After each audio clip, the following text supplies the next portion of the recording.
My name is Anthony Desiato. For more than a decade, I worked, shopped, and hung out at a New York comic book store called Alternate Realities. Today, my comic shop is history, but there's a whole world of stores out there. This season, on My Comic Shop History, I have been traveling to stores around the country, town to town, shop to shop, and speaking to the men and women behind the counter. It's all leading to a new documentary film called My Comic Shop Country. The Kickstarter campaign launches in September. Be part of the journey. This episode features Zapp Comics in Wayne, New Jersey, and is part one of our two-part New Jersey episode. Enjoy.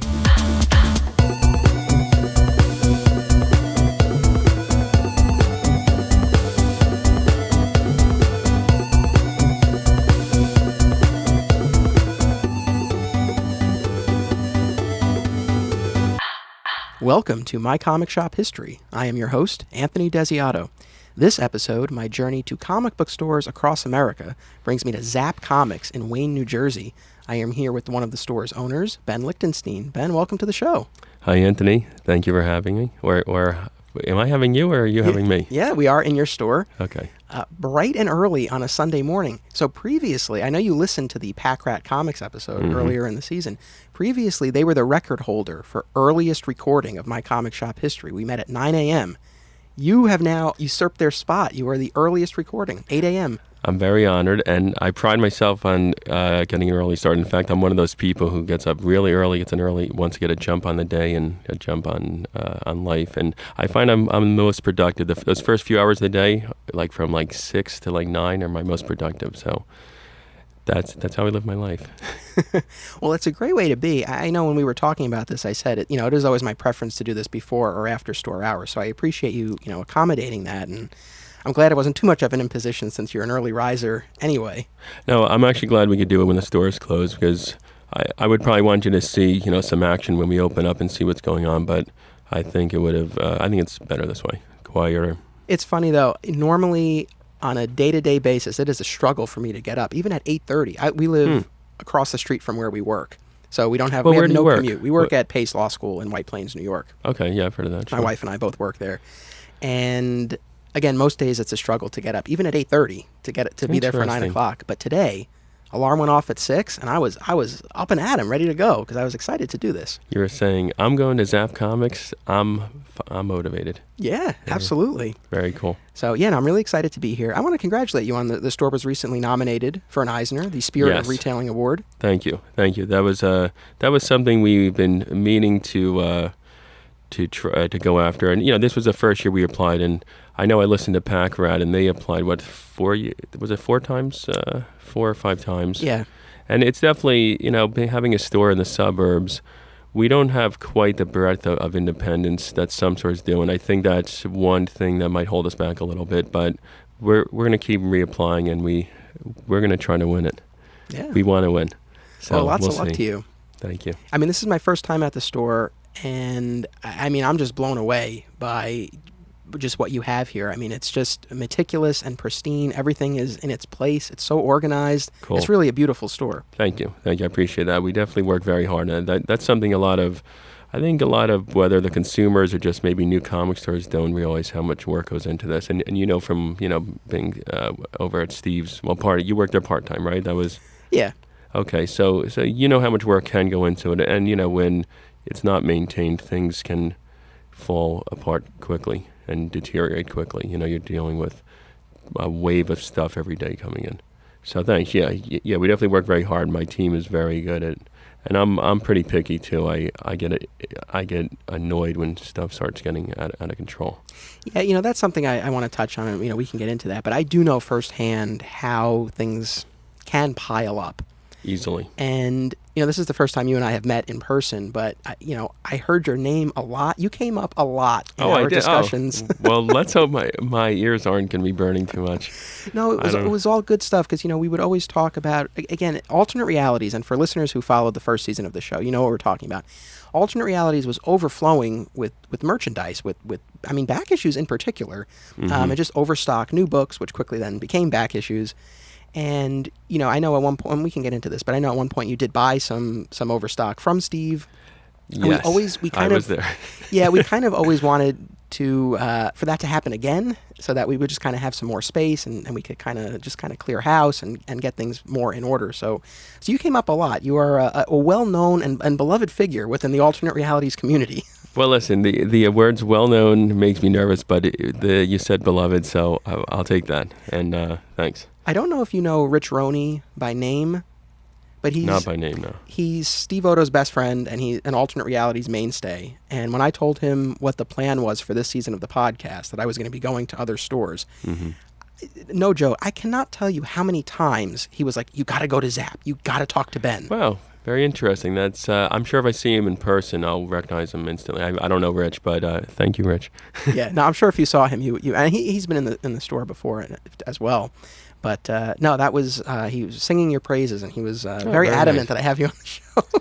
Yeah, we definitely try. One of my biggest I don't know if I call it a complaint, but I wish I had about an extra 5 feet in width here, because we are pretty tight here. I wish I had, we have almost 1,200 square feet, and I wish I had about 1,600. I would make my life a lot easier, because it gets tight, especially whether it's Free Comic Book Day, or we do once a year we do an annual sale, or we do our artist events here. It gets tight. That's my one complaint with the store. But besides that, I think having a gigantic store, just to go on a tangent a little bit, sometimes when you have a huge store, it looks impressive and it's more fun to shop in, but a lot of the space, I believe, is wasted, because you have all these areas which look great but are not necessarily getting you any more sales. So I would like to have another few feet of width. Wouldn't be so tight. Some of our larger customers come in and it gets tight sometimes. But yeah, I'm sure on a Wednesday in particular, right? It could exactly. fill up. On Wednesdays, and sometimes Saturdays. We're fairly busy Saturdays, and that's my. But you know what? I'm not moving from here. I've been here too long. I'm established. I'm not going anywhere. Yeah. So how long have you been at this location? This location, 23 years. Because we moved into Wayne in '93, and after 1 year at another location in Wayne, which was, well, to bring up size, we used to call it the bowling alley. It was 9 feet wide, and it was I think 70 feet deep. So after a year, I'd had enough of it, and we moved over here, and I'm very happy with this location. It worked out great. We moved here in June of '94. One of my goals with this season, and I've talked about it previously, is that I want to present a cross-section of stores. So I want to find stores that are either doing something that's different than other stores, or doing the same thing but doing it in a different way. Mm-hmm. And aside from Rich's recommendation, one of the main reasons I wanted to spotlight Zapp is the back issue selection and your collection buying, which seems to be distinct among stores, at least from what I've come across. So I definitely do want to get into that. But before we do, it's a tradition when I bring on a new guest. The show's called My Comic Shop History, so I always like to get a sense of the guest's comic shop history. So, sure. Where did this journey start for you? How did you get into comics? Well, I was first exposed to comic books. I went to work with my father. I was 7 years old, and I behaved myself, which was unusual, but I behaved myself. So after work, my father said, "Okay, I'll get you comic books." And I'd never heard of comic books. And I said, "What is this?" And we went to a tobacco store, it was called Bernie's Smoke Shop. And I still remember that smell. It's magical. The tobacco smell of pipe tobacco. And I bought 2 Superman comic books. I don't remember the numbers. There were maybe 317 or so. I used to remember them. My brain is not what it was. I'm in my 40s now. And I bought these 2 comic books. One concerned Lana Lang dyeing her hair black to trick Superman into dating her, and I remember it was raining, and Titano, the super ape, got involved with his kryptonite. I think he had kryptonite rays out of his eyes, right, Titano? I think he does. And the other one was a villain named Blackstone. Really lame, horrible. And these were fairly horrible comics. They were 1970s Supermans, but I was instantly hooked. And the next week, I said, well, I have to get more of these, and then I got the Prince and the Pauper Marvel Classics comics, and then a Hulk annual, Amazing Spider-Man annual with the Hulk, and I was hooked instantly. So I read everything I get my hands on. I would ride my bike down to the candy store. And then after about a year or so, I started losing interest. I don't know what happened. Oh, you know what? I got into fishing. Oh, okay. So what I did was, which was really intelligent, I brought all of my comic books. I had maybe a couple hundred, and I brought them to a flea market, and I sold them for $14. I remember that number. That was a lot of money. This is 1978. True. All right, 79. And I bought fishing lures. And I never caught a fish on a fishing lure. I tried and it didn't work. And then I took a break from comic books for a few years, and then I went to camp in Maine. I was 12, and I was exposed to comic books again, and it was like magical, and I got hooked big time. And then I went from buying new books, and I was just buying everything on the stands, you know, and just working, getting every cent I could to buy comics. And then I started buying and selling collections, even at a young age. I was 14 or 15. This is pre-internet. There was no such thing as the internet. So I would scour the newspaper ads, and there was a magazine called Want Ad Press, which you may have never heard of at your age. Want Ad Press in the 80s, 70s, and 80s was this weekly buying and selling thing. You could buy anything, antiques, cars. It was in this area. I don't know if they were nationwide. So I would scour the ads for comic books, and I would call people up, and I was, 14 or 15. I'd have to get my mother to drive me, and I would buy their old comics. And I just grew it from there. And then I started doing comic shows. I definitely learned a lot about, on a rudimentary level, just buying and selling things. And you don't want to sell things too cheap because you're leaving too much money on the table and then you can't restock. But you don't want to have them sitting too long. I never wanted things to sit too long. It would make me antsy, which is just my philosophy. So I would do in the 80s, there was these Fred Greenberg comic shows. And I would also go into the city to the Creation comic book shows. They were a lot of fun. It was, when I look back on that, it was magical. I got a million stories about that. So I learned how to buy and sell by doing these comic book shows. And I also started to advertise in Comics Buyer's Guide. I don't know if you've heard of Comics Buyer's Guide. Yeah, absolutely. Okay, so if the reader or if the listeners don't know what Comics Buyer's Guide, we used to say CBG. That was a weekly fan newspaper with tons of classified ads, columns, articles about comics, and I would look forward to my Comics Buyer's Guide. And, every, I don't know, what Monday or Tuesday it would come in the mail, and so I started running ads in there.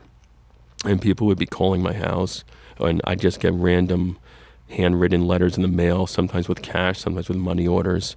If they sent a check, it was always a problem because I don't think I had a checking account at that time. I had to get my mother to sign it.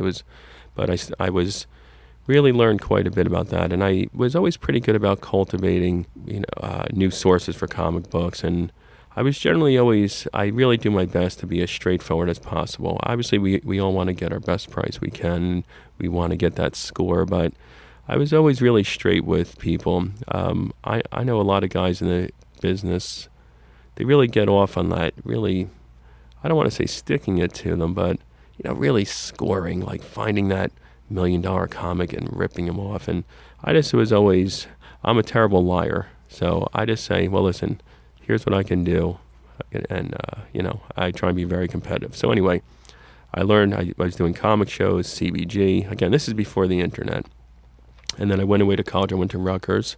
I opened up with a college buddy of mine. We opened up in a part-time comic book shop in one of those enclosed flea market buildings that are open Friday, Saturday, and Sunday. Sure. Okay, so we opened up in 89, and I opened up a Diamond account. Well, hold on, a Heroes World account, excuse me. That was the main distributor, Right. Heroes World. And every Thursday, I would drive my ratty, I had this terrible old Oldsmobile, like a 80 Oldsmobile, and I would drive to Heroes World and pick up the comics and then break them down. And I learned a lot about buying in new books and how it feels to get stuck with product and being careful. So I did that. Then I graduated from Rutgers with a degree in English in 91, which I wasn't going to be a teacher. I think I applied for some proofreading jobs, which would have been basically hell. And I had, between all my different experiences buying and selling with CBG and the comic shows and that part-time shop, I felt I could probably do this as a store. And I kind of said, well, I don't want to really work as a proofreader. And I always had like visions in the back of my mind. I should also say I always wanted to draw comic books, as most kids do. So I actually went to art school. My first college experience, I went to University of Arts in Philadelphia, and then I kind of had one of those life epiphanies. And I said, well, I was the best kid in Fair Lawn, New Jersey, but now I'm like really competing against super talented people, and they're really dedicated, and I'm not that dedicated, and I don't want to struggle. So I transferred to Rutgers. But anyway, I realized that I always was interested in owning my own business. My family, was encouraged that. My grandfather did, and other members of my family. That was something that was pretty standard in my family, my extended family. Any business classes at undergrad, or the business experience was really through those other endeavors? Yeah, what I will say, if I could go back in time, I would have probably majored in business, maybe with a minor in English, because I'm a big reader and I enjoy writing. But the funny thing is, I never took a single business class. Never. I'm completely self-taught. And which is, I'm not recommending that actually. I probably would have gone farther and faster if I had more of a disciplined background, more of an accounting background. You're not alone. I think every retailer I've spoken to so far, none of them have had a business background per se. I've noticed. It's actually, and what I will find interesting is, and it's not just this business, it's a lot of types of business. The guys who are successful are not necessarily have the book smarts. They have just good street smarts, or just a good sense for spotting opportunities. Yeah, good instincts. Instincts are huge. So I graduated from Rutgers with a degree in English, and I think I had a minor in biology, which was weird, but I'm also interested in that. So we opened up with a buddy of mine from college, and he actually stepped back. After a year, we realized we couldn't work together, and he stepped back from the business. But we opened up together the store in Sayreville in '93, and then we opened up almost a month later our other store in Wayne. When you started buying and selling collections as a teenager, Mm-hmm. was it that you were looking to own books as a fan and then you were selling what you didn't want, or was this envisioned as a business even from that early age? Okay, that's a great question. See, wow, you're a great interviewer. Okay. Oh, well, I appreciate that. What I was, when I started buying those collections, part of it was actually twofold. One is I wanted to increase my collection. And one of the best ways, but again, it's a lot of work and it's difficult and risky, but one of the best ways, if you want to build a good collection, you want to be buying other people's collections, keeping what you want, selling the others, and hopefully, if you're buying right, recouping the cost of the collection, right? That makes sense. And that also brings your cost basis down on your collection way lower. Then you have a bigger budget for more books.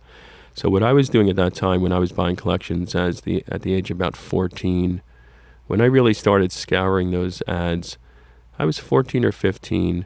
I was buying them for my collection. I would keep what I wanted. I was a big Silver Age fan, big Jack Kirby guy. Loved Silver Age Marvels.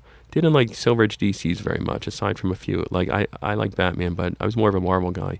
And I also got into EC comics, the horror stuff. Sure. I'm a big EC guy. In fact, that's what I've never sold my ECs or some of my Silvers, Marvels. Everything else I've owned, I sold off when I started the business. So that was it was a two-pronged plan. One, to increase my collection, and the other, absolutely in the back of my mind, I was like, wow, this will be really cool. I'm going to, have a business buying and selling. I thought it was really neat to own my own business. And then the comic shop side of it, as a fan and a customer, I know you got those first books at the tobacco shop. What was the first bona fide comic shop that you went to? Okay, great question. Don't give me too much credit. The show's called My Comic Shop History. That one's a freebie. Yeah, well, I still think it's a good question. But I'll tell you how, when I was growing up in North Jersey, I grew up in Fair Lawn, New Jersey, in Bergen County. Now, there was a shop in one of the first comic shops. It was in the Bergen Mall in Paramus, New Jersey, and it was called Collector's Comic Shop. I still am friendly with the owner. His name's Frank. I can't pronounce his last name. I see him at the local comic shows to this day, and we chat. And that store was one of my favorites. The other one, which was I could ride my bike, there was in Ridgewood, New Jersey, called Dollars and Cents. And cents was spelled like common sense, but no, okay. Gotcha. Now that guy has been in here this year. His name's Greg, and we chat about the old days. And he actually tries to sell me comics, and I think I bought a collection from him recently. But I would ride my bike to Dollars and Cents. Now they were two completely different stores. The one in the mall was generally better organized, but he had a great back issue selection. It was small, and then I'd get my new books there. And he always had a decent back issue selection, and he was pretty organized. He had a nice store, small but very nice. Dollars and Cents was more that old school, messy but fun, and he had no air conditioning. Like, you would go there in the summer. I remember a few times almost fainting in there because it was in the summertime, and I'm digging through comics in a dusty comic store. The AC at Alternate Realities was always a little bit spotty, so there were definitely some summers where it wasn't working. I remember one time I was wearing a hat, a baseball cap, and I was organizing back issues, and the AC wasn't working. I almost passed out. It was so hot. I can imagine.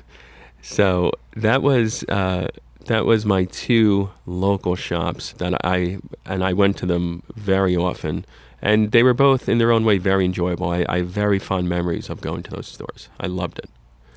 And then, well, I guess one other thing that I'm curious about, you were buying and selling these collections at such a young age. What were the reactions of the people you were dealing with? I mean, did you ever feel like they were like, oh, like, who's this kid? Or was that not something you really experienced? Well, I think about it now. When I would show up at someone's house, in general, I didn't really pick up on it. If they were thinking that, I wasn't spoken to in like a derisive fashion or a demeaning way. Great. So in general, I learned a lot about people. You could kind of get a feel for what people were just really uncooperative and which ones were going to be a problem. I learned how to deal with people, but then again, I'm still learning. I am far from fully evolved, trust me. So, at the age of 14, I think it's a little different now. In my era, and again, not to sound like an old man, when I went to school, I walked uphill both ways. I'm not trying not to say it like that, but I think kids generally these days are not as maybe out there and independent and assertive as they were in the 80s. Like in the 80s, it was fairly much, I would be out there earning money, shoveling snow and like wheeling and dealing and, trying to make money. So I generally didn't get much of a problem as a kid, at least that I picked up on it. Maybe I was just in denial and they were thinking who's this snot-nosed kid? Well, I mean, it's very entrepreneurial of you. You remind me, in hearing this, reminds me of Brandon Montclair, comic book creator and one of the former owners of Alternate Realities. I know Brandon. Yeah, and I mean, as a young kid, he was doing shows as well, and then he bought into Alternate Realities, I think, right out of high school, which when I learned that in the first season of the show, it was very surprising to me, but, it makes sense. I think some of it it either naturally comes to you or doesn't. I think to me, part of it was, like I said, I have a background, my family. There was several people in my family who their whole lives, they own their own businesses. So it wasn't something intimidating or wasn't something strange. That was just the way it was. You either got highly educated or you owned a business, was the recommended career paths. Did you seek advice from those family members, or did they thrust it upon you, or was it more just kind of learning through observation? I think it was just learning, through osmosis. And my grandfather, who was a big inspiration, he had, before I know he would have been very interested in me, but he actually died when I was 12 or 13. But I spent a lot of time with him growing up. He was in our same town. We were at their house all the time. So he would bring me to work. He had a fairly large business in Paterson, New Jersey, and he would bring me to work there, and I would just observe. I really feel the best way to learn is observing. And you soak it in. One thing I always did from the beginning, I tried to carry a pretty diverse line of stuff. My first love's comic books. That's what I love. That's my specialty, and that's what I truly love. But I also recognized to be diversified, and that's actually what saved me, I think. Even when we first opened up that first store in Sayreville, that I made a point of that because I was worried even then about being too reliant on comic books only, because even though I loved them, I recognized that the market could change. When 9/11 hit, business got real bad, of course. But the comic market turned around then. And I can distinctly remember when the comic market turned. I don't know if Ultimate Spider-Man, is that 98? I think that was 2000 or 2001. Okay, yeah. It was that, yeah, I lose track. Actually, I want to say 2001. Originally, it was going to be called Ground Zero Comics, if I'm not mistaken. Oh, interesting. Right? Does that ring any bells? Because I think that was the original. I don't remember that. I'd have to double check, but I feel like that was the original name, and then obviously they quickly pivoted after. So I want to say 2001. Interesting. Okay, so I remember when Ultimate Spider-Man 1 came out, it was real slick, it looked good, and Marvel needed a shake-up. Sales were bad, and that was when things turned around. Things really, as far as new comics, things got a lot better, and we had a few good years. There were new books. But anyway, the last few years have been my best years in business. Starting about when New 52 came out in 2011, that's when things started rocking for us. Really, thank God. And it's been just excellent, thank God. Now, it's you and Corey Brown. You are the two owners. Is that correct? Okay, yeah. I'll tell you how that. Corey, I met in. I tell him this is his Fred Durst era. I don't know if you know the band Limp Bizkit. Sure. Yeah. Okay. Yeah. Well, that's like kind of your era, right? I was never really into them, but I certainly know. Of them. Okay. Yeah. He was very quiet. This kid would come in with his hat turned backwards, look just like Fred Durst. And I always thought to myself, wow, this kid looks like Fred. And I say, is this Fred Durst? But it wasn't. And he would come in and just quietly hang around in the store. And, he would shop with me. And, he started, and he was from New York. He was actually, Corey is from Massachusetts. He moved to Nyack to work. He worked at Toys R Us. He was like a manager there. But he would come down to me, to shop at our store. And I got to know him well. One thing led to another, and he started to work for me part-time. And then I hired him full-time. And, and he's a little older. He's 40 now. So at some point, he wanted to have a real career. So he didn't only want to work part-time at the comic shop, but, he brought a lot of value to the company. And I had to make a decision. Well, I need someone like Corey, because Corey's strengths are almost exactly complement mine. And he's great with all the social media and Twitter and the Zapp. All the videos. YouTube videos, yeah. And Corey also is better with people than I am. Corey just is more calm. I really work very hard. If someone's coming to my store to spend money, I'm going to be very polite to them and treat them well. But at the same time, at my age, I'm starting to lose some of my patience. And I really enjoy buying old comics, being in the back room there, listening to a podcast, like, the Comic History one. I've heard of that one. And just working on it. Yeah, it's okay. yeah, it's all right. So Corey's able to really connect with a customer as well. So Corey and I sat down and we hammered out a deal where I gave Corey now owns part of the business. Oh, very cool. Yeah. Well, so here we are. Yes. So I wanted to get into this whole back issue side of it for a couple of reasons. At Alternate Realities, we always found our back issues didn't tend to move all that well. And again, in fairness, for the most part, we're talking about the overstock books that then became back issues, not so much older books like Silver Age or even earlier. And those tended to, get a little bit more interest from customers. But generally speaking, our back issue bins, not a ton of movement there. Mm-hmm. And obviously we're in an age now where comics are available digitally, not just the new ones, but a lot of older ones as well. Sure. A ton of material is getting collected into hardcovers and trade paperbacks, even more so than ever before. Sure. And of course the internet is there, so if you do want to hunt down a back issue, there's so many different avenues to do that. Sure. And from the stores that I visited, stores still have back issues, but I would say, and I think it's fair to say, yours is more dedicated to it than any of the other stores that I've encountered so far on my travels. Mm-hmm. So I was just curious. I guess the big question of it all is why back issues, and how have you seen the market change on your end? Okay. The first thing I will say about back issues is you have to really absolutely love buying and selling back issues, and you have to really think about profit margin and turnover, and you want to turn your inventory. And I'm always walking a line between I need to be able to restock, so I need to be competitively buying, but I also need to be competitively priced, right? As you said, they have plenty of options. There's a million places online. There's more comic shows than ever. They could also just give up on back issues and just read them on their iPad if they choose, which they're not doing apparently to as big a degree as I expected. So I have to figure out a way where I can constantly make this profitable. Part of why we've done okay with it and we focus on it is I love doing it. And I gave you my history a little bit. I was 14 years old and I would show up at someone's house at 9 o'clock at night and they'd take me into their shed and back, which sounds a little ominous, and I would be pulling through collections, and I loved it because it was, to me, if you own a comic shop right now, and if your business model, now everyone has their own business model, and there's many ways to skin a cat.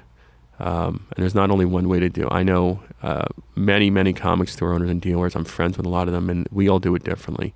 But one thing I will say, if you own a comic book store and you are only carrying the new product you get from Diamond Comics, unless you are running like a lean internet operation out of a warehouse, or unless you have massive volume like in New York City, you are not going to make a living doing that. You're going to scrape by because it's a commodity, and you don't have any kind of competitive edge. Someone could always give an extra discount more, and there's so much risk with new books. These books are $4.99 cover price. Our cost is little under, it's really half off once you factor shipping. It's half off, and you're buying too much. And now, it's a lot easier now because Diamond has the FOC, the order cutoff program. And I use that religiously, and you got to adjust your orders. But as far as to draw someone to my store, if I'm only carrying the new stuff from Diamond, first of all, it's easy for someone to compete with me. And also, it's not so interesting, okay? Someone comes in, all right, well, he's got the new stuff, and he's got that new DC Direct toy, and he has the new set of Magic. But I could get that anywhere, right? Back issues are something where if it's done right, people will come from far away to dig through your back issues because their local store doesn't want to be bothered. And by the way, I don't blame most of these stores for not doing back issues much. It's a colossal amount of work. The labor is intense, and you got to love it. But I will say that it gives us a really one of our competitive edges, in my opinion at least, is that we really focus on it, and I aggressively get new material. Yeah, that messaging is consistent, and it's all over everything Zapp Comics, from the the website to the Facebook page to, I'm looking at a sign that's sticking out of the back issue bins, and it says "We buy comics." Yeah. And again, I know on your website, we're always buying. We buy all collections from 1930s to the present. Zapp shows up and spends. I mean, again, that messaging is really there. Mm-hmm. And as far as the labor, I do want to get into that in just a little bit. But I know how much is involved. I mean, you're dealing with these buyers. You're finding the collections. You're examining them. The process of going through and grading and pricing and putting them out and all of that. I mean, I know it's not a small undertaking. Not at all. And now, just to be clear for listeners, when we talk about your back issue selection, yes, there are the traditional back issue bins with, I'm sure, books from more recent years, but we're really talking about older books, right? I mean, really key books. I mean, Would you mind, because I'm looking and you have your, on the wall there, all the bagged and boarded and priced books. I mean, just for listeners, what are some of the key books that are on the wall right now? Well, I'd have to actually turn around because our more expensive stuff, which we keep behind the counter, at any given time, we try to have those solid keys, say Amazing Spider-Man 129, and those early Marvel Silver Age. Golden Age is very difficult. Golden Age has gotten so hot the past couple of years. I get it in, and it really moves out. But we're always we want to be as deep as possible on Silver Age, and as many of those first appearances. Everyone's hot for, whether it's Hero for Hire #1 or Avengers #4 with Captain America. Right now we have an Avengers 1 on the wall behind me. I also have another selection, which we don't keep in the store for several reasons, where we have some other higher-end stuff, some of the big key books, which we will bring out for clients, by appointment. So we don't keep those in the store. So I do have, like Fantastic Four 1, Daredevil 1, some timely Captain Americas. So anyway, but here in the store, if you walk into my store, now again, there's an ebb and flow to it. Sometimes I'm really flush with collections, and sometimes I'm not. But if you walk in, we always want you to look at our wall behind the counter and see whether it's a New Mutants 98 with Deadpool, hopefully some nice Silver Age, maybe like a Hulk #2, and then all these hot Bronze Age keys, which are like Hulk 181, which never last. I actually have one in the back right now, but we want you to see those key issues because that is the hottest part of the market now. I'm kind of curious about movie-inspired fluctuations, right? So like a Hulk 181, that's probably a book that's always going to be big for you. Yeah. But then I'm sure there are other things that see some increased interest when a movie is announced or something like that, but then it might pass. I mean, how do you account for that? Well, what we see, I'm not quite as, I'm probably not quite as fast on the trigger as some of these guys, are able to, either through guesswork or they just have some inside knowledge of what villains. Let's say the next villain in the Avengers will be, I don't know, Kang or something, whatever it is, and they're going to make sure to buy up those Avengers 8s with Kang. That's his first, right? Kang, yeah. What is happening like crazy, where you have these breakout books where it hits the internet that the next villain on Netflix or on a movie is X villain, and a book that normally was in my bin for $10 is instantly a $100 book. And we really do our best to stay on top of that. We're not perfect and we miss stuff, and then when I'm buying a collection now, it has changed the whole equation buying collections, because in the old days, you would say buy a run of, Avengers, and there was really no key books, aside you'd have number 57 with Vision, and then you have the Neil Adams issues and the number 93 and number 100, and then everything else was just kind of, bin, for the bins. And now there's all these little, like Squadron Sinister and Yellow Jacket, and you have all these first appearances. What it's done, it's made the market very, it's more exciting now, because you've all these, you have all these guys hunting down first appearances, and wow, is this guy going to be in the next movie? And you have a lot of volatility. A good example is the Inhumans, Fantastic Four 45. And I don't know if I think the Inhumans is happening, right? The movie, is it a TV series? It's going to be a TV series, yeah. Okay. I think they're showing the first episode or two in theaters, but then it's going to be a television series. Okay, gotcha, yeah, because I did see something about that.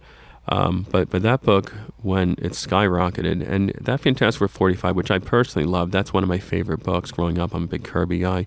But that was a $10 or $12 comic, my bins. It didn't sell. And almost overnight, it was a $300 comic book. So that keeps us on our toes. And, one thing we never do is give any investment advice as a policy. People ask me all the time, is this going to go up? And, what should I buy now? And it's not appropriate. I'm not giving financial advice, and it's not appropriate. And I just have this, icky feeling in my stomach that I'm going to tell a guy what to buy, and he's going to come back in 5 years. You said that FF45 was going to triple, and it's worth less. And then I feel like a creep. So you'll never catch any of us here giving investment advice. We won't do it. It's not appropriate. You hit on just a moment ago that, perhaps digital hasn't hurt comic shops as much as it was feared to. Right.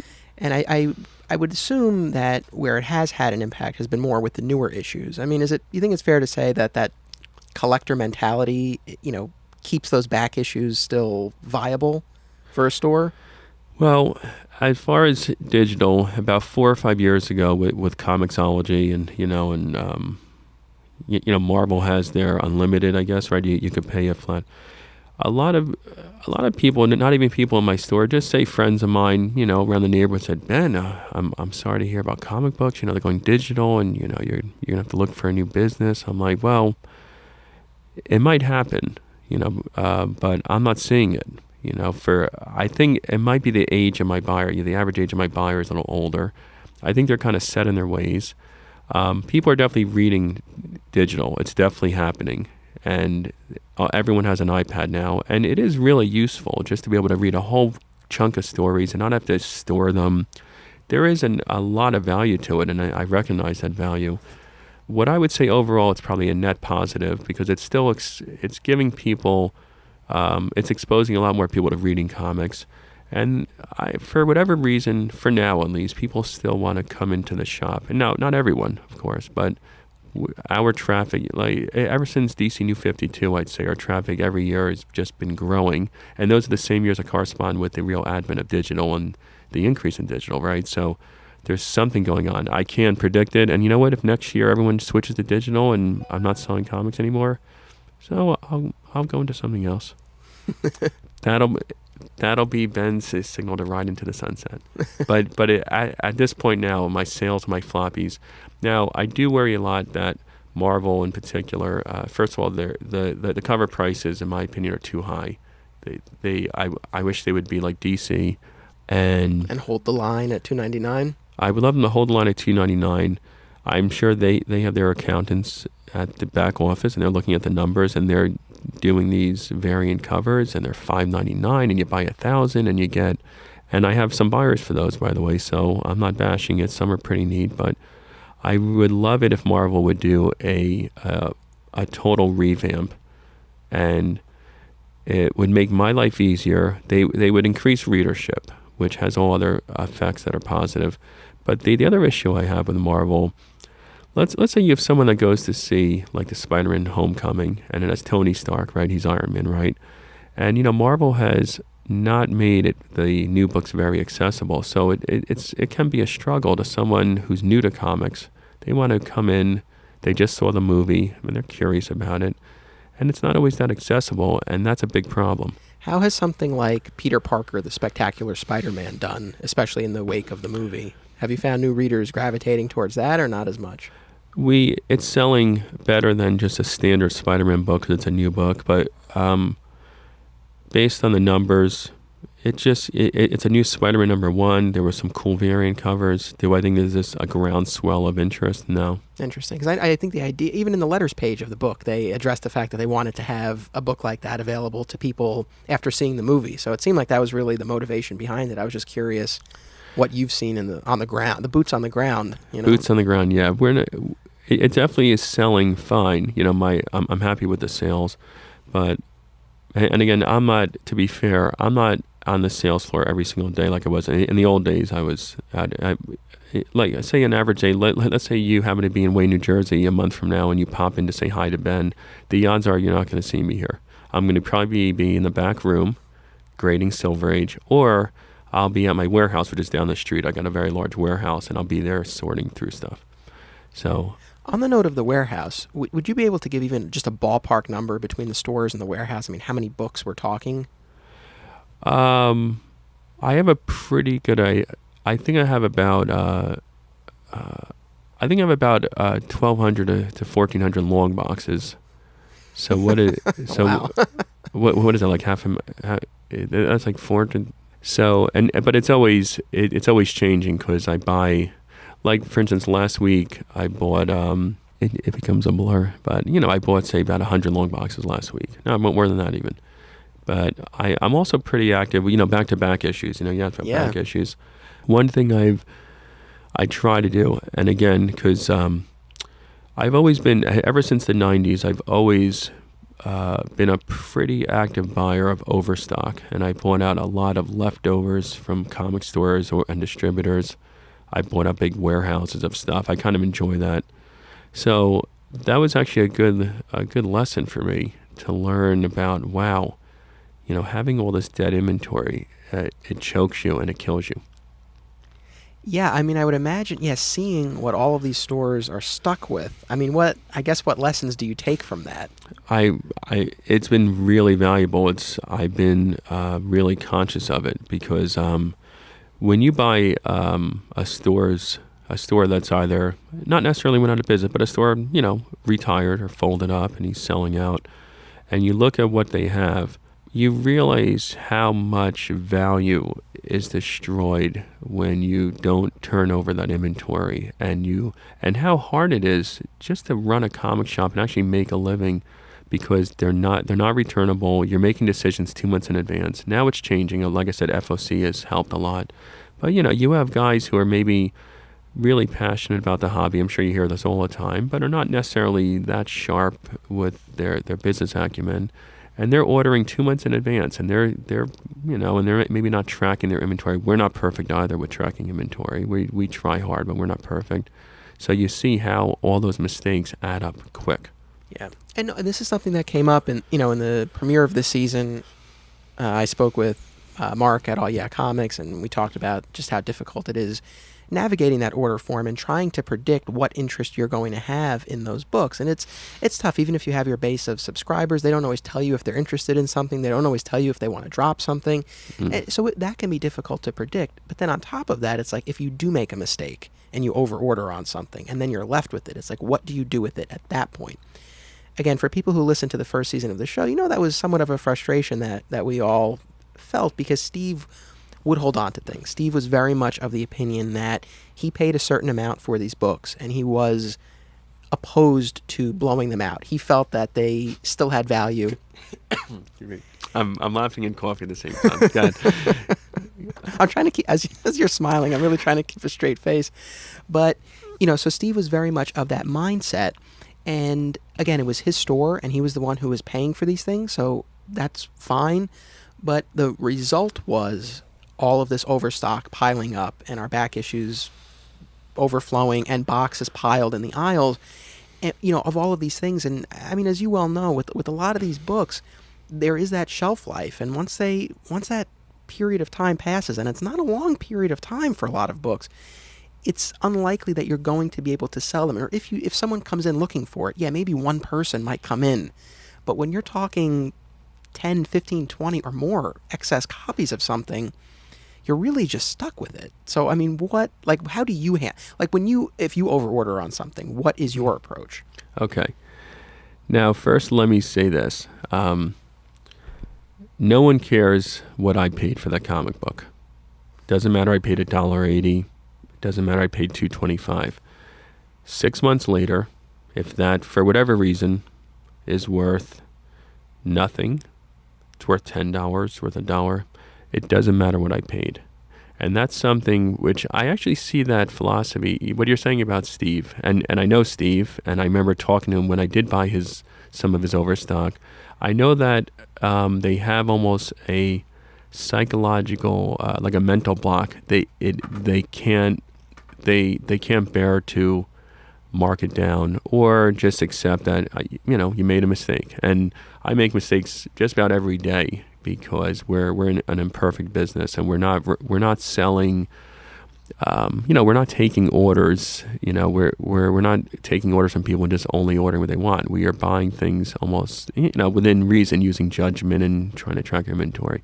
So whether it's toys or comics, it doesn't matter what I paid. And you have to say, well, what is it worth right now? And the same whether it's a share of stock or real estate. It doesn't matter what you paid. What is it worth now? What is going to help the customer? You want to keep the customers happy, and you want to keep yourself in business and make a fair profit, right? So we have extra stock. Now, there was a shop when I was in college called Marple Comics. And his philosophy was, I never lost money with empty shelves, meaning he ordered precisely for reservists. And he would literally buy sometimes 2 copies for the shelf, and his shelves were always empty.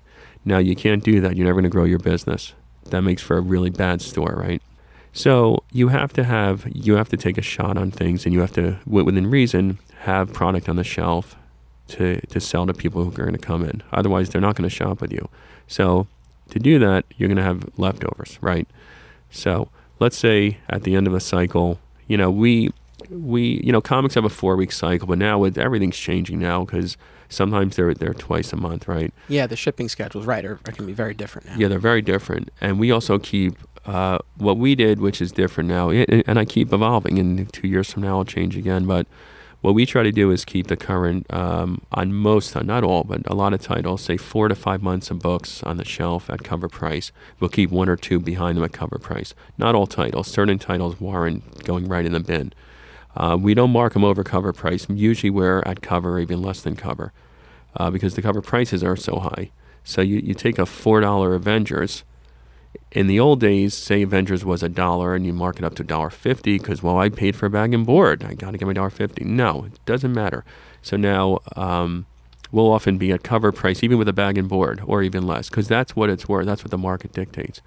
And we also, when I pull that overstock, I don't go into all my different methods. I have a few strategies, which I don't, for competitive reasons, I don't talk about. Yeah, no, it's fine. But I'm very, very aggressive about getting rid of stuff. I guess that, yeah, I mean, as far as what the specific strategies are, if you want to keep that close to the vest, that's fine. Some of it, yeah. I mean, my main question is, do you just hold on to it? No, absolutely not. I think that one thing I've learned, and I learned that pretty early on, and having been a really active buyer of, store inventories, I've traveled all over the Northeast buying stores that had gone out of business or just retired. I saw firsthand how much value is just stuck there. And I've always been, even with my dealings with the vintage stuff, I tend not to want to be one of those guys who runs a museum and wants to maximize every dollar. And now, and to my detriment sometimes, I'm so fixated on just keeping my stock fresh and turning it over. I probably leave too much money on the table. Like I'm kind of known, I would say, I don't know if other people would probably agree. I'm known to be a little under market value. So if most of the guys are charging $1,000, I'm at 900, and because I want to turn stuff over. I also don't enjoy haggling. I don't like the whole used car scenario. This is not a bazaar in Lebanon where we're haggling over rugs. And I also, having stores, I can't have my guys having to be responsible to always be, all right, well, this guy gets 10% off. This guy's going to haggle, so we're giving him 20% off. I'll mark him up. I got to keep my prices flat. This is the price. I think it's fair. So kind of like head that off at the pass. Just keep the prices lower so that you don't have to get into that back and forth. Exactly. Just to try and avoid a lot of it. Now, having said that, in the package of business, there's always this little bit element of it, but we really don't haggle much because I try and just start off very fair as it is. And I think most of my customers agree with that. I say, Yeah, I'm fascinated hearing you talk about this because this, again, was something that came up all the time. And we love Steve and everything, but the overstock, it was a killer. I really do think that it was, because you had, all of this overstock. You were not, by holding on to it, you weren't recouping any of the money that you laid out for it. You were taking up valuable real estate in the store, and it was all in the hopes that this hypothetical group of, because that's the thing, even if one person came in, that still would not make enough of a difference. You would have needed a whole flood of people coming in looking for that one book, and it didn't happen. And there were times where we got Steve to part with some things, and as you just said, there was a period where you bought a bunch of overstock from him. We kind of spearheaded a sale at one point. It was the 52 sale. This was when DC was doing the weekly 52 series. And the sale that we came up with was you take a short box and you fill it up with as many back issues from the bins as you can fit in it, and $52. Great. And it was great. That actually made a difference. Like that, we took a big dent out of our back issue bins.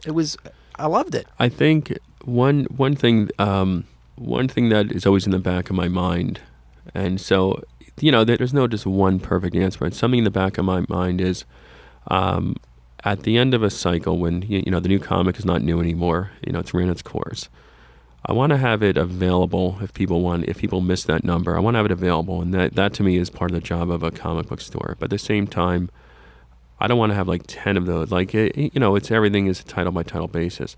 But at the same time, also you want to create some kind of urgency in the store. Meaning, if you have just piles of stale stuff everywhere, and your store is stale, and that's something I'm pretty sensitive about, and it happens to me too, and sometimes I'll walk around the store and I'm like, man, those Star Wars toys are really gathering dust, and I'm marking them all down, or let's move them around. So you don't want to have that stale stuff around, but at the same time, let's say you have your steady clientele every Wednesday, and other days too, they come in for their new books, and they're giving you their hard-earned money, and they're enjoying, getting their new, their weekly fix.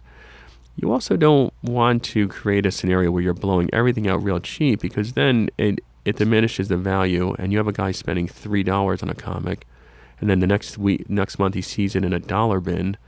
That actually hurts. So we really avoid that too. We don't want to, and which is also why we want to be careful on our ordering, because we don't want to have all that extra stuff that we have to blow out. So we want to be careful on our ordering. But at the same time, you have to face facts, and they're not worth $5. They're worth, $1. So I'm always walking a line where we want the customer to be getting a value and feel good about coming here. And they're spending their hard-earned money with us, and we're very thankful for that. And we're very lucky to have that. And I love our customers. Like I said, I love 99% of my customers. And the other 1% I really love, and they're my favorites. Okay. But... so getting rid of stuff, though, which is actually this is something which every comic store talks about. It destroys their business because they're not aggressive enough and they're not careful enough about getting rid of it. And so I found a lot of different channels to get rid of stuff. A lot I don't talk about. They're my own little secret sauce. But if a store is not very actively managing their inventory and clearing out stuff, they're going to have problems. I guess the solution that we always wanted Steve to pursue was to sell his stuff to you. That was always the thing. It's like, to sell to Ben. I don't know the last time you spoke to him or if you're aware what he's done, but he held on to everything, and he currently has everything housed in 2 Westie storage units. So, and they look just like alternate realities. So if you're ever nostalgic and you're like, oh, I want to see the store again, I'm sure Steve would be happy to show you around. It looks just like AR. He even has all the same signs up that say "Do not touch" and store hours and everything. No, wait a minute. Are they in self-storage units? Like where are they? It's a Westie. They're two Westie storage units. And when I say units, I mean rooms. I mean, they are huge. Oh, I'm trying to picture this now. So, what is the game plan there? I don't get it. So yeah, we're all trying to figure that out. He has been the plan has been to sell on eBay, and he has been doing that to an extent. But we're 2 years now since AR closed, and those 2 units are still full. Steve's actually kind of gone in the other direction. As you might be aware, he sold his personal collection through Heritage about 10 years ago, his entire collection. But since the store closed, he's actually gotten back into buying collections. So I think he's actually, at this point, I can't say 100% for sure. I think he might have bought more on eBay than he has sold at this point. Okay. So that's kind of where he is right now. So honestly, we still would hope that he would call you up one day and say, "Hey, I have all of these back issues. Do you want to come and take a look?" I don't know that that'll happen, but that's my hope. Well, that's pretty interesting. I will say he would probably be better. I don't know what kind of rent he's paying on for that space, and if it's not much rent, it's not a big deal. But he would probably be better off. And again, I'm not saying this because I want to buy it, because honestly, I buy bulk, but I'm really not as aggressively buying bulk anymore. I'm much more fixated on vintage anyway, so I'm not saying it because I really want it, but he'd probably be better off just clearing it out and starting fresh. I think he would feel, mentally, he would feel better and just start from zero and then buy collections again and have a whole system. See, what I do when I buy a lot of collections here, and again, without giving away all my strategies, but we really have a home for every, when they say when a butchers a cow, there's from the hooves to everything, there's a home for everything, right? You use every scrap of it. So I have different channels to get rid of every scrap from the Fantastic Four #1 down to the ratty copy of, Archer and Armstrong. I have ways to get rid of everything. So I want to sell through everything. Now, there's always stuff that I squirrel it away. That's my little lingo. Like, there's certain books, again, this is just one of my strategies. There's certain books I think are undervalued now, where I just don't want to dump, and I squirrel them away, and I have boxes and boxes, and they actually say the word squirrel in them.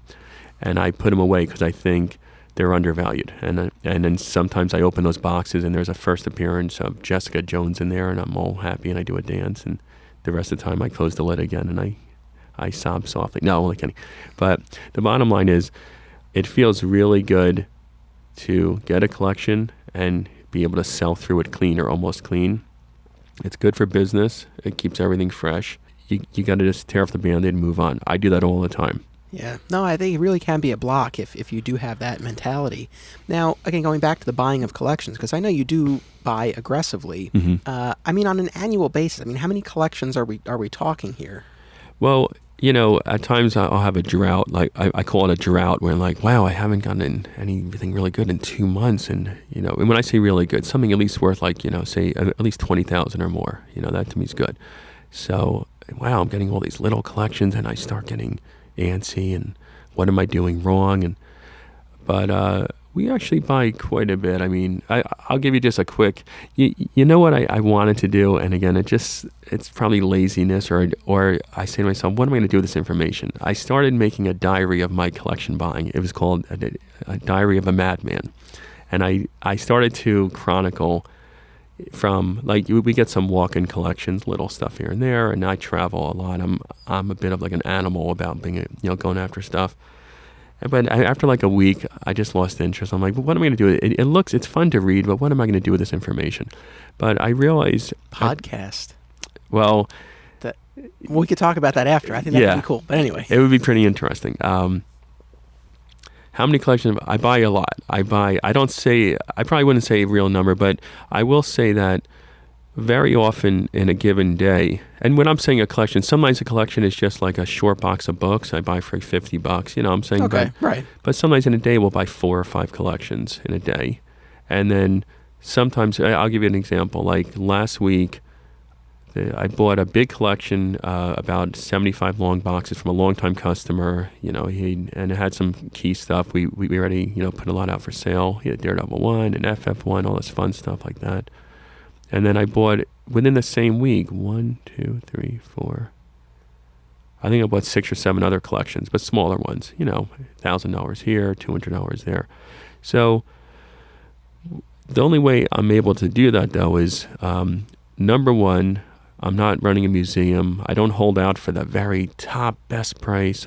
I want to give everyone a fair price, but I have to be competitive. But I buy a lot of books. Now, I can't give a whole number. I know what I spend every year in collections, like what I spent last year, and I can't say it for... Yeah, no, that's fine. Fine, but I buy probably, let's say, on average... I mean, don't get me wrong. I'd love to know, but Of course you would. I completely respect that. No, of course, yeah. I just wouldn't say it. But I don't think I've ever had a week go by where I didn't buy at least a couple collections.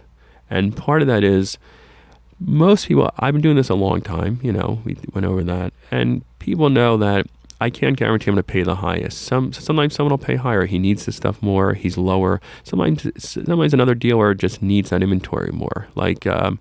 Sometimes someone will bring me runs of like 1990 stuff or say 2000 stuff. I got so much of it right now. I don't need it. But let's say you're a newer store and you need to bulk up your bins. Right. And you'll pay more than me. You'll pay $75 a long box. I'll only pay $40 a long box. I was curious about something like that. So like, let's say you do get a collection presented to you like that. Would you buy it like for the right price, or are there things that you just flat out will say like, I have no interest in this? Okay. Occasionally, we'll just tell someone we won't give you any offer on it because the offer will be so low. I don't want to insult them. It feels Gotcha. like I can only give you $20 for your comics. I'd rather just say I don't want them because it just doesn't feel right. But I have enough different channels. I have enough network of people to move stuff to in bulk. I can buy everything, and I have a buyer for it. So I can anything someone brings in here, I have a buyer for it. But like I said, occasionally. Either it's so like I'll give you an example. Let's say someone has 90s comics, but they're like moldy. I'm not even going to offer them $10 because I have this flea market guy and I'll sell to him for $25. I don't even want to be bothered, and also it's almost insulting. And I don't want to insult. I don't want someone to feel insulted. I really do my best to have people leave here, maybe not dancing for joy, but actually feeling okay that they were treated fairly. I read a lot of reviews of Zapp in advance of today, and that was definitely a recurring theme, was just how fairly and professionally you deal with people in those negotiations. I have to say, Steve, to his credit, never ripped anybody off or was looking to offer less or anything like that. I think the prices he offered were always fair, and he was never looking to get one over on somebody. However, he did, and I'm sure you must have heard this from him at some point or in the podcast, he did take great delight in, as he calls it, shattering dreams. So people would come in with their collections thinking that they were worth a lot, and he genuinely did take great delight in disabusing them of that notion and explaining why what they had was worth nothing. Well, I don't know why. I guess Steve has a sadistic streak, I guess, or something. Maybe just a little bit, but he's a sweetheart. He is. Deep down. Listen, Steve is such a character. I like him a lot. I just saw him recently. I think he was at the maybe East Coast, the Secaucus Comic Show. Maybe I saw him recently. And, I think he was there. Yeah, and I said, "Hey, buddy," and believe me, Steve's very likable. I have to do that all the time, shatter dreams, because people will look up stuff on these online comic book price guides. And, these are all worth $4 each. And these are 90s comics that I buy in bulk for 12 cents or something, or 15 cents, whatever it is, 10 cents sometimes. And I have to explain to them, well, no, that's just a price guide. They're not really worth that, and I have a lot of them. And 90s comics were, I don't have to repeat the whole thing. So we have to enlighten people a lot. I do it in as gentle and just, truthful way as possible, and just tell them the truth. And explain why I can only offer them, $40 for a whole long box or $35 a long box, because I can't sell these Valiants, and you do have. And I do my best to pick out their valuable ones. Like, let's say someone has 90s books, they're going to have an amazing 361 with Carnage, and I pull that one out. I show them this one. It just happened yesterday. A lady brought in a box of late 80s, early 90s comics, it was one of those situations. I didn't make an offer even because I knew it was going to be disappointing. But I pulled out the Carnage one. It wasn't in high grade. I think I gave her $25 for it or something, 20 or 20. It wasn't perfect mint, but so I gave her $25. But I showed that to her. So see, this one's a first appearance. He's in a movie coming up, Venom, So the best thing, what I find wins people over, I try to at least, but again, there's some people you'll never make happy and they'll think you're a used car dealer. But generally, people will believe me. I say, listen, here's a good one. Here's New Mutants 87. That's cable. I'll pay you $150 for this. This New Mutants, number 20, number 31, no one wants this. I have a ton of them. I can only give you a dime. You may just want to, I tell people not to give them away. Maybe just give them away. Instead of selling them to me for $30, this box, give it away to someone.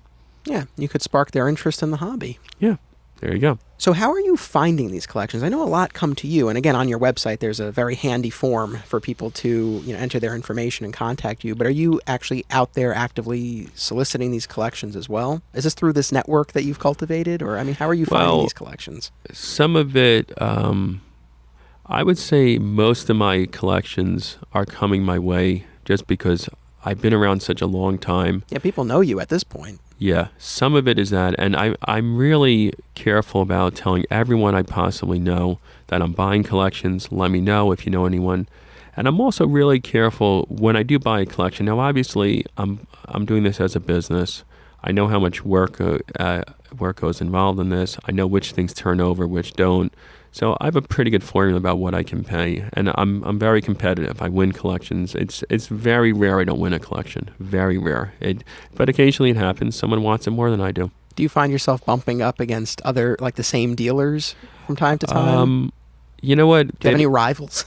You know what's funny? They don't know. The seller is usually pretty leery about telling me who else looked, but sometimes I'll find out afterwards. And people are pretty secretive, but I kind of know who's out there. And there's certain dealers will pay more for certain things than I will for various reasons. But in general, if it's a collection that I want, I know really what I can pay and make a fair profit and turn it over. So I'm competitive, and I don't like to play games with people. A lot of dealers, not a lot, but it happens a lot where they'll kind of play little games with people. I just don't feel comfortable with that. When I say playing games with people, little sales tricks and pressuring them, or they'll do a consignment thing and I'll pay you later and all that nonsense. And that stuff almost always ends badly. I like to make a deal. You get paid. You get all your money that day. We shake hands. I got your comics. You got your money. I bid higher than the other people, and we're all done. I don't like playing games. I mean, it's fortunate, but also a testament to everything that you've built here, that you're in a position where you're able to do that. Because actually, in advance of today, I was talking to Steve. I said, I'm going to Zapp, and anything you recommend, I bring up. And he described you as being in a class by yourself, by virtue of the fact that you have. I mean, a lot of stores don't have the capital to be able to buy the way you do. Again, I mentioned All Yeah Comics, a relatively young store in Westchester. They have other locations in Skokie and Muncie, Indiana as well. So they have other locations in other parts of the country. Still a very young enterprise generally, and this location in Westchester specifically, only a couple years old. And they've been taking in more collections now, but for the most part, they're offering store credit. Because again, I'm seeing that with a lot of newer stores too. A lot of them are undercapitalized. Honestly, even stores that have been around for a long time still might not be in the position to be able to do this. So, according to Steve Odo, it really a class by yourself that you are able to do this. Well, one thing about most comic book stores, and even some of the bigger guys, the quote unquote big guys, it's just a part of the it's part of the industry in general. They're undercapitalized. It's for a lot of reasons. First of all, they're in a retail business. Whether you're selling comic books or almost any other retail business, it's a capital-intensive, grinding business with overhead and inventory issues. And further, as we know in our business, it attracts a certain type of an entrepreneur who may be more of a fan than a professional. So, in general, most comic stores are just always broke, and it's just and I know, and these guys are my friends, and I know how it feels. I've seen cycles in the business, and I've been I've had hard conversations with my wife at various times of business, so I felt that pain. I know that pain. So I'm very careful. And right now, because the market is so strong, and the past 6 or 7 years have just been on, I call it a rocket ship. I've been blessed that we're really now financially strong. But I will say, I've been doing this a long time. I've been very tight, really stressed out. And that's why now even I'm always really conscious of wanting to turn stuff over and not sit on too much, because I know that pain of being in trouble. No, there's this sentiment that's been expressed both on and off mic. So I won't say, who said what, but this idea, and again, I've heard this from a number of retailers, I'm not a business person, I'm not in this to make money, you're not going to get rich owning a comic book shop. I know of at least some retailers who don't draw salary from their store, or at least not at the moment, but they hope to in the future. So good luck. Oh, yeah. Go ahead. No, but so it's always encouraging to me to talk to someone like you, and then some of the other stores that I've talked to as well, where, you see that it can be viable, not without its challenges, but that it is doable. It's entirely possible. I'm doing it. My wife, when we had our first son in '98, and my wife and I decided she was going to stay at home and take care of our kids, and I was going to work, and I've been able to do it. It's been almost 20 years now, and I'm able to do it, and I have all the health insurance and the high property taxes and everything else. I'm able to do it. It's possible. I will say is, based on what I observe of most other shops, and these are all nice guys. I like these guys actually, and I actually get along with just about every other store, and there's only a couple that I just, I ignore, but most of these guys are not going to make it, or they have a spouse who works, which is very common. You see that. Yes. Yeah, I've come across that as well. Hello. Hello, Stephanie. Hey, I have a day job. I long for the day where this is my day job, but for now...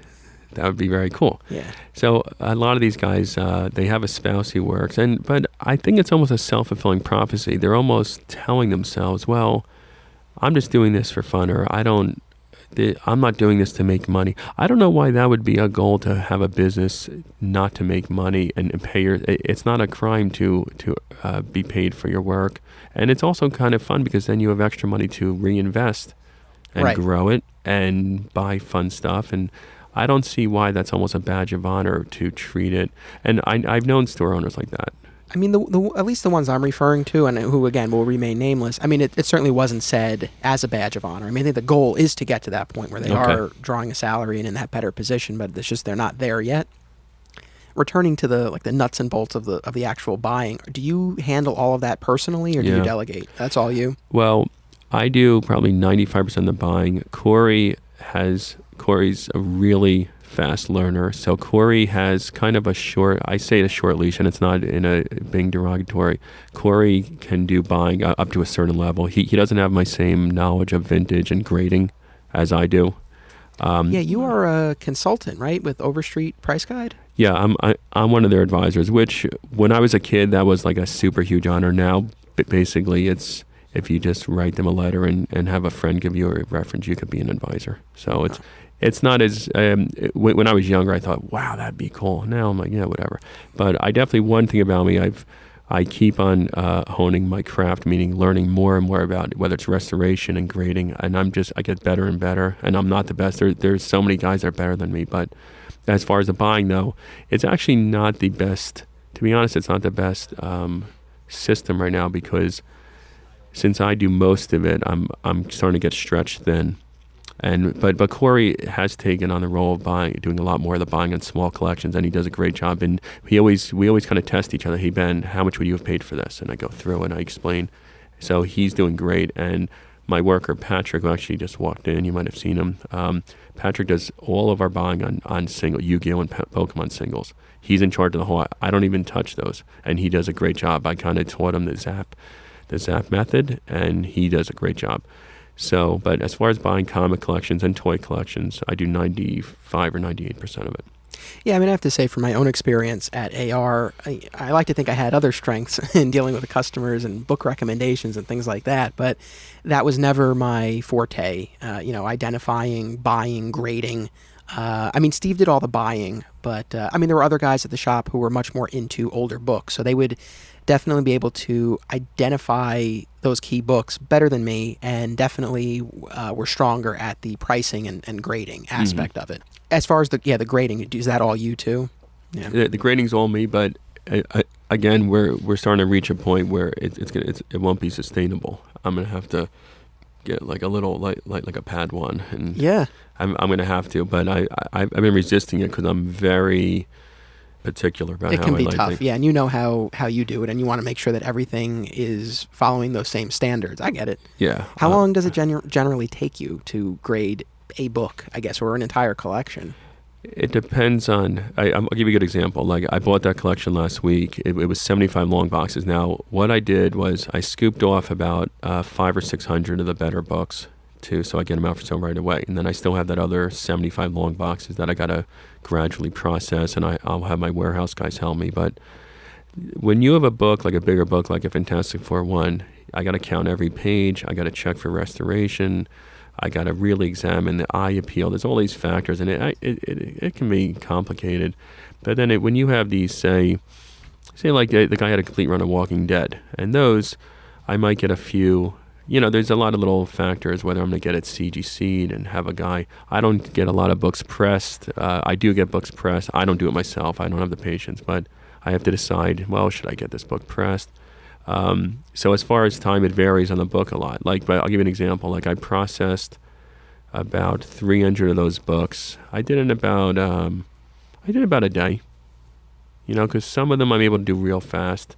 I know how to double check for the centerfolds there, and then some like the Fantastic Four 1 and the Avengers 1, I got to make sure I don't miss anything because we're talking, it's a big book. Right. But I really do my best to when I buy a collection, immediately I want to at least turn over most of it. Not most, I shouldn't say that. I want to get back what I spent on the collection. And again, there's no hard and fast rule, but my goal is to immediately get all the money back like as fast as possible. And I think that's built up like a financial discipline. When we would bring in collections of older books at Alternate Realities, again, like I mentioned, there were other guys there who were really into the processing, the grading and the pricing, and they would do that, but often there would be a little bit of a pause at that point where the books would kind of be put to the side and held. And again, I think we were always pushing for stuff to get out there because it's something new for the customers to go through. And I do think there was at least more interest in that. Again, less so in the more recent back issues, but when we would bring in collections of new old books, people would be excited about that. So that was something that we would have liked to see collections processed and put out a lot faster. I think I think it helps the business, helps the customer, and I think it's just good for everyone to get them, like what you're saying, get them out for sale right away. It creates excitement. It's fresh stuff. Like I said, in any store, you want to keep as fresh as possible. You don't want a stale store, right? And here, I'll give you an example.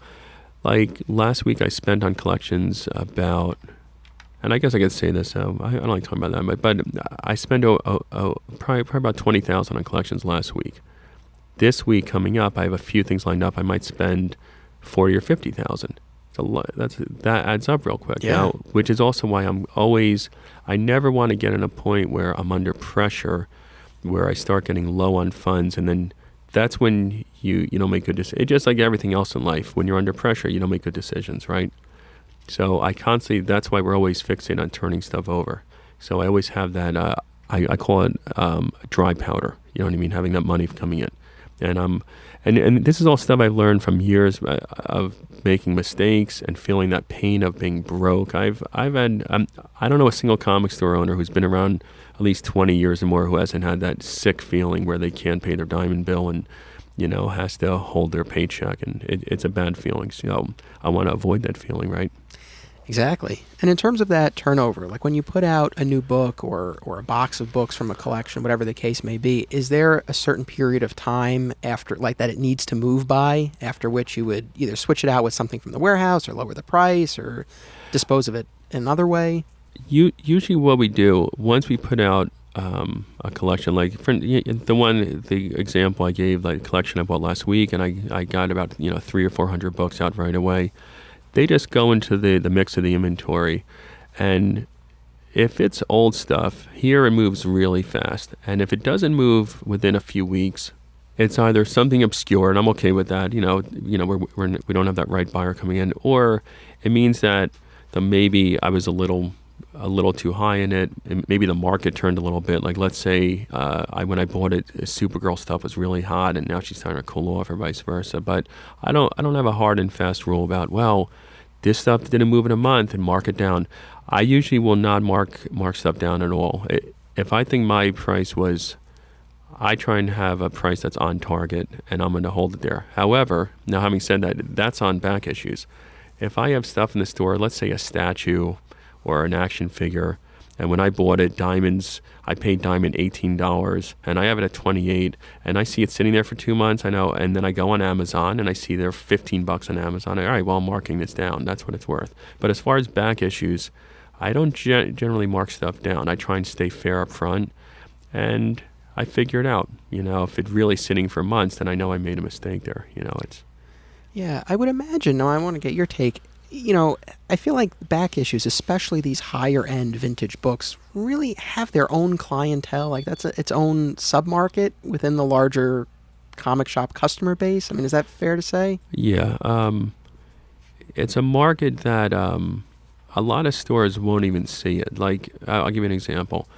I went down to North Carolina last month for something for my kids' school. And so I had to hit the local comic shops, and I hit 3 different stores. One of them was a fairly new store, more focused on gaming, brand new store, carried only new product. Now, let's say myself as a vintage buyer, I would go in there once, and I'd probably never go back. And he was a friendly person, nice, clean store, but it's not going to be on my radar. Then the second store I went to was a real old school store. The guy was into like Wally Wood and Al Williamson. I had this great conversation.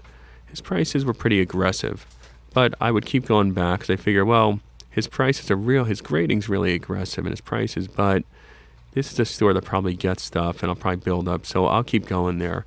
Then the third store I went to was I would probably say similar to mine. I do a little more with back issues. It's called Acme Comics. A great store, actually. It's called Acme Comics. Yes, I will be visiting there for this season of the podcast. Okay, that store was a really lovely store. The manager there had just so personable, and it's pretty similar to a Zapp. Oh, it's a lot bigger though because I'm guessing the rents. I don't know this. I'm guessing rents in North Carolina are cheaper than Wayne, New Jersey. That's something I'm finding on my travels. Places like Pack Rat or the comic book shop in Delaware, or I'm sure I'll see when I go to Acme. The stores in other parts of the country, the value is a lot different. And some of these places, and they have a couple of stores I've been to. They have entire side stores that they use for storage and gaming. So it's amazing. I'm very jealous of those stores. I see those guys, and I wish my rent here again. I won't disclose what my rent is, but you can imagine from what Steve was paying. Sure.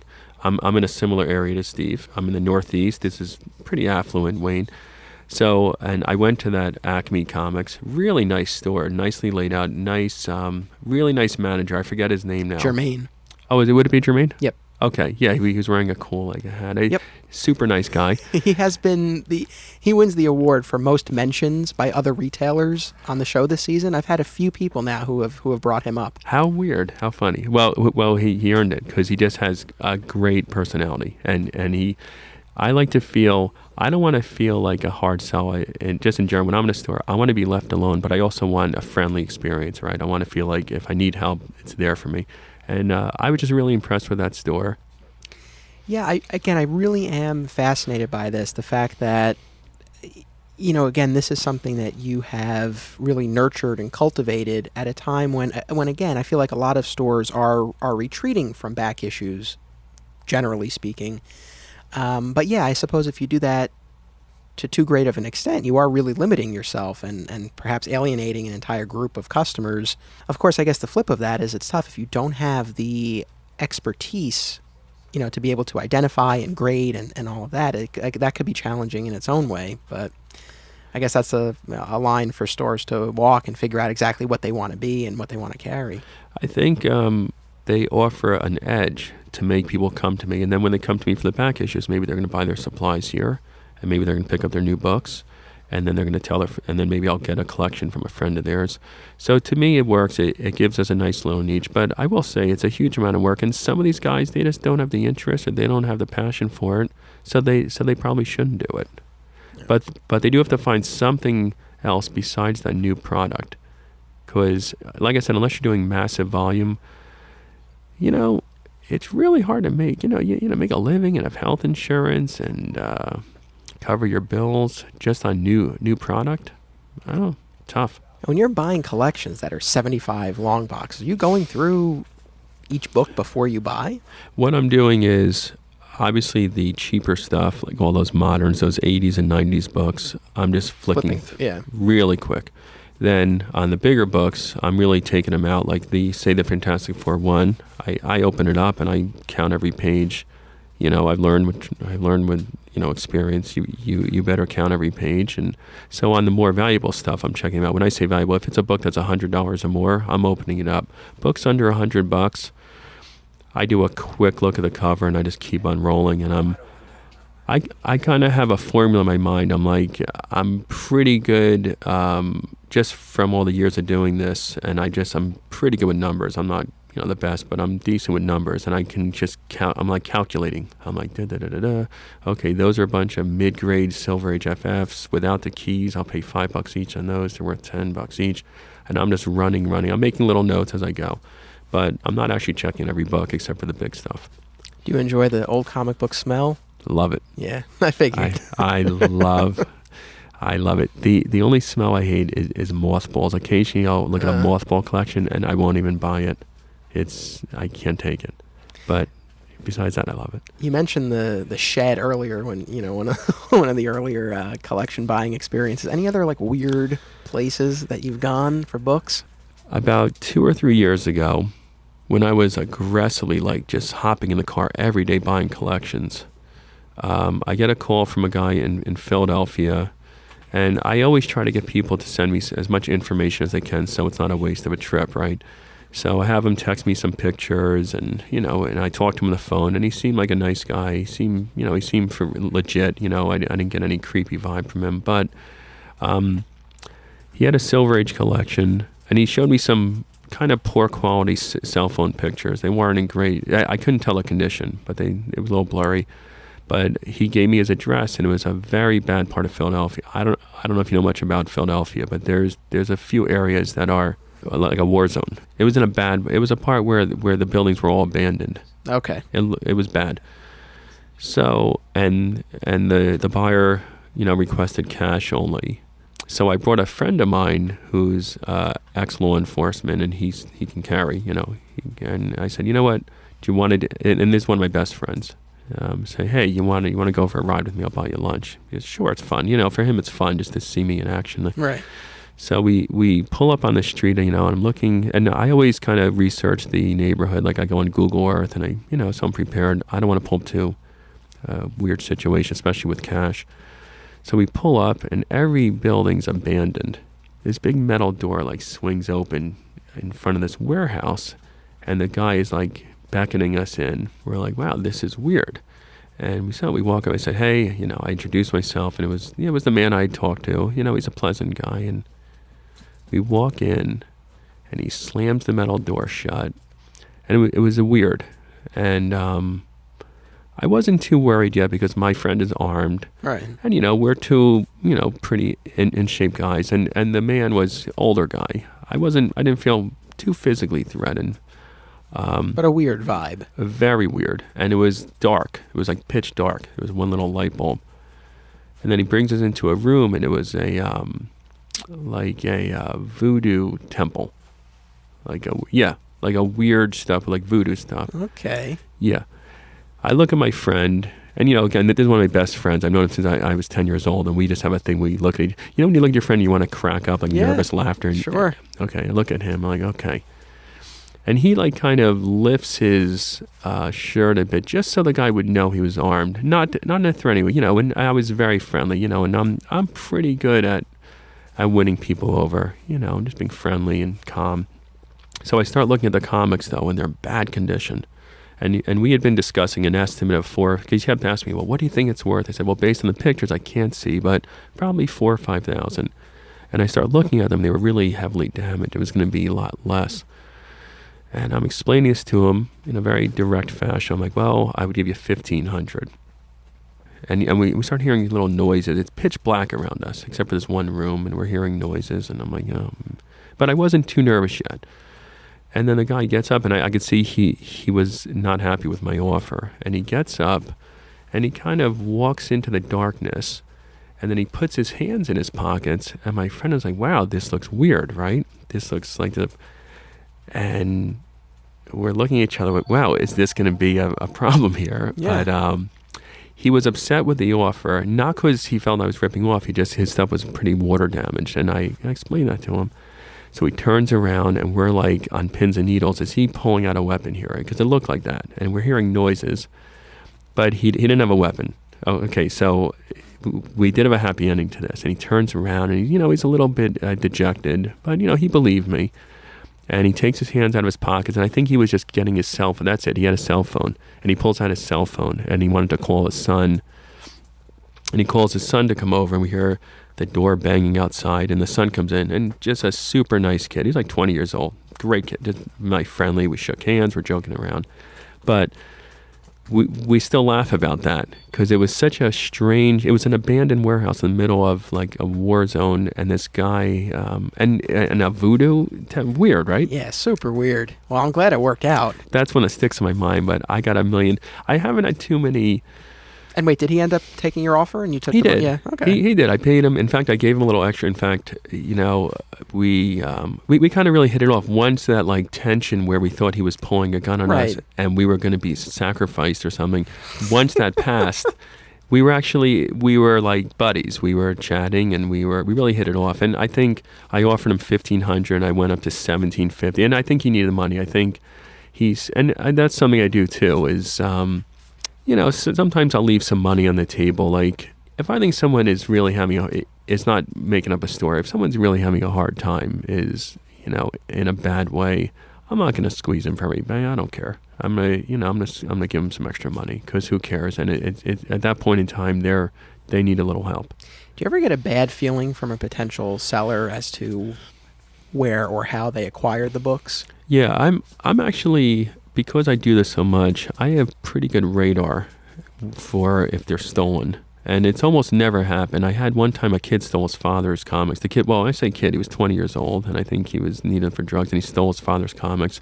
And the father called me, and I wound up taking a little loss on him, but I said, look, I'm not going to keep your comics. And I think by law, if you buy stolen property, you're out of luck. You got to give them up. I had a couple times where there was a scam going around. They were taking pictures off of eBay of like Action 1, and they were trying to get people to meet them with cash, and it was a scam. But those are fairly transparent, and I do this so much. I have pretty good radar. I can kind of pick up pretty quickly if someone's full of baloney.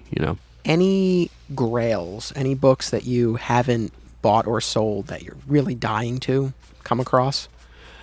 A lot. I mean, for as many as you've done, there's still that many out there. There's a lot of those early golden age books which I've never, even though I buy a lot of books, even in all the years I've been doing this, I've never owned. There's a lot of that early DC stuff. Those time. I've had most of the time. He's not the first one. I want to buy a Marvel Comics 1. I actually almost bought one last year, and I just couldn't pull the trigger. But I've had almost every Silver Age book I've had in multiples, for sure, everything. But once you go before Silver Age, when you get into the 50s and 40s, there's tons of stuff. Like when I bought that pre-code horror collection about 6 weeks ago, they were all 1954 era, 53. That was exciting, because there were some covers I'd never seen before. That was fun. Yeah, no, I can imagine. So I still get excited. I don't get highly excited over when I buy Silver and Bronze Age. It's fun, totally fun. I love my job. I would never complain. However, I don't get that excitement when I buy stuff like that pre-code horror where there's covers I've never seen. I get real excited. I'm very happy. And are you still curating and building your personal collection? What does that look like these days? Or is it really all in the stores? Pretty much. I don't have a huge interest in building the collection anymore. I kept all my EC comics, and even now when we get a collection here, occasionally there's an EC I don't have, and I'll say, Corey, this one, I think I want this one. So occasionally I'll bring one home. But honestly, the store is my collection. Ben, it has been a pleasure speaking with you this morning. So during the time that we've been speaking, the store opened, and it's been busy. We've had a bunch of people in here early on a Sunday morning. Thank God for that. It gets depressing. There's times that we're slow here, and it's kind of a drag. It's a downer. So I like action. Yeah, no, absolutely. So, we recorded for over 2 hours. This will get edited down. But even with that 2-hour discussion, I know there's still more that we could talk about. So hopefully we can do this again at some point. Absolutely. We will. But thank you again for anybody listening who either wants to come and see your store or wants to sell you a collection or whatever. How can they get in touch with you? How can they find you? Okay. If you want to get a hold of the store, find us. We're just on our website, zappcomics.com, ZAPPCOMICS. If you're selling comics, please call me directly, 973-727-6171, or email me, ben@zappcomics.com. And I want to see your collection and hopefully buy it. Awesome. Well, Ben, thank you again for being part of My Comic Shop History. Thank you. Thank you to everyone for listening. Be sure to come back in 2 weeks for a new episode of My Comic Shop History. Next week is an all-new episode of my other podcast, Flat Squirrel Tales Beyond My Comic Shop. So be sure to tune in for that, and then we'll see you back here in 2 weeks. Don't be a flat squirrel. Next time on My Comic Shop History, our New Jersey two-parter concludes with visits to Fat Moose Comics and Dewey's Comic City. Don't miss it.